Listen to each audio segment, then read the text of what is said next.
Salut à tous, aujourd'hui pour le premier focus, un sujet s'impose, le cadrage. Oui, parce que c'est la base de tout. Mais pourquoi ? Eh bien pour deux raisons. La première, c'est que savoir cadrer, c'est donner de belles images pour mettre votre sujet en valeur. La deuxième, c'est que ça permet de transmettre des émotions qui servent de la narration. Avant tout, deux principes sont à retenir. Premièrement, il n'y a pas véritablement de règles, vous devez être libre dans votre créativité. Mais deuxièmement, il existe tout de même des repères sur lesquels on peut s'appuyer pour éviter un cadrage hasardeux. Nous allons donc voir les erreurs à éviter, la règle des tiers et la symétrie, différentes prises de vue et les échelles de plan. La première erreur constitue à laisser trop de place au-dessus de la tête du sujet. C'est ce qu'on appelle la headroom, et beaucoup ont tendance à la faire beaucoup trop grande. La deuxième erreur, c'est les espaces morts. Chaque partie de l'image a son importance, il ne faut pas donc laisser un espace vide qui ne sert à rien. Le cadrage doit se focaliser exclusivement sur les éléments qui servent la narration. La troisième erreur, les amputations. À moins que ce soit porteur de sens, évitez de couper votre cadre au niveau des articulations, les coudes, les genoux, les chevilles. C'est un cadrage qui n'est pas vraiment très esthétique et on verra plus tard qu'est-ce qui est préférable. La quatrième erreur, c'est de ne pas donner d'espace au regard du personnage.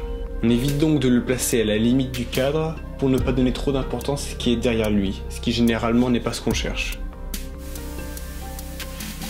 Passons maintenant à la règle des tiers et à la symétrie. La règle des tiers est très pratique et très utilisée parce qu'elle permet d'obtenir assez facilement une image équilibrée. Pour l'utiliser, on va tout d'abord tracer des lignes horizontales et verticales au niveau des tiers du cadre. Le sujet est ensuite placé à l'intersection d'une de ces lignes, qui est un point fort, et c'est un endroit où l'œil va naturellement se porter. Il est également intéressant d'aller placer un élément d'importance inférieure dans le tiers opposé du cadre. Le résultat, c'est une image équilibrée, dynamique et agréable à regarder. En ce qui concerne un plan très large, la règle des tiers peut également être utilisée. Dans ce cas-ci, on place le premier plan dans le cadre inférieur, le deuxième plan dans le cadre central et l'arrière-plan dans le cadre supérieur. Dans le cas où on n'a que deux plans de profondeur de champ, l'un occupera un tiers et l'autre les deux tiers restants. La symétrie est la preuve que la règle des tiers n'est pas à utiliser à tout bout de champ. En effet, il y a d'autres manières d'obtenir un résultat esthétique. Pour la symétrie, le décor est l'outil principal parce que c'est lui qui va créer l'équilibre de l'image. En effet, placer un personnage au centre de l'image ne va pas constituer un plan symétrique réussi. On a donc ici un type de cadrage intéressant pour mettre en valeur l'architecture qui entoure un personnage.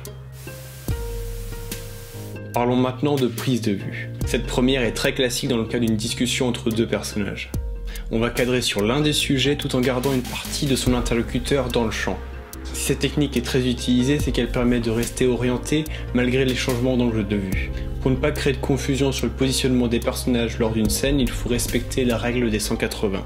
Imaginez cette situation où deux personnes se parlent face à face. Si on décide de filmer la scène de ce côté par exemple, il convient de tracer une ligne imaginaire rejoignant les deux personnages et l'on devra alors conserver tous nos plans dans cet espace de 180 degrés sans dépasser la ligne. En effet, si l'on filme en respectant cette règle, on a deux prises de vue avec deux personnes qui se font face. Si à l'inverse on transgresse cette règle, on aura l'impression que les deux personnages regardent dans la même direction. Donc restez bien du bon côté et la cohérence de votre scène sera assurée. Parfois, la force d'un personnage réside simplement dans la façon dont il a été filmé. Si vous le filmez en contre-plongée, vous le mettez en situation de dominance ou d'assurance. Les scènes où le personnage a de la prestance sont généralement filmées ainsi. A l'inverse, filmer en plongée va rendre le personnage plus petit, plus insignifiant par rapport à ce qui l'entoure. Passer au sein d'un même plan de plongée à contre-plongée ou l'inverse va permettre de marquer un changement de rapport de force au cours de la scène. Faire un cadrage de travers permet de renforcer le côté ambigu ou perturbant d'une situation. Filmer un personnage par-dessus son épaule permet de suivre son avancée de manière immersive. Intéressons-nous maintenant aux différentes échelles de plan en pointant les repères qui permettent de faire un cadrage réussi sur une personne. Tout d'abord le plan large qui permet de situer l'environnement dans lequel se trouve le personnage. On a donc tout le corps qui est présent et l'attention se porte tant sur le personnage que sur l'environnement. Le plan américain est un cadrage qui permet de recentrer l'attention sur le personnage tout en laissant de la place au décor. Pour cela, on va cadrer au-dessus des genoux. Le plan rapproché taille permet de recentrer l'attention sur ce que fait et dit le personnage. On va cadrer au niveau de la ceinture du sujet tout en laissant encore de l'espace au niveau de la tête. Le plan rapproché poitrine permet de mettre en avant les réactions du personnage et d'accentuer l'empathie à son égard. Ce cadrage laisse encore un peu d'espace au-dessus de la tête et se coupe au niveau de la poitrine. Le plan rapproché épaule porte l'attention sur les émotions. On va cadrer entre les épaules et la limite haute de la tête. On entre dans l'intimité du personnage.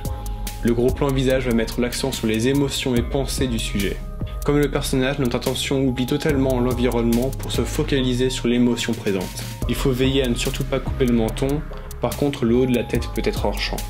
Si l'on veut se rapprocher encore davantage, on va préférer couper le front au menton. Cela permet de montrer des mimiques précises du visage. Passer d'un résultat amateur à qualitatif ne dépend parfois que de quelques centimètres que l'on peut facilement corriger quand on a les bons repères. Donc réfléchissez vos plans et vous ferez déjà des vidéos d'un tout autre niveau. Je vous retrouve bientôt pour un nouveau focus. D'ici là, portez-vous bien.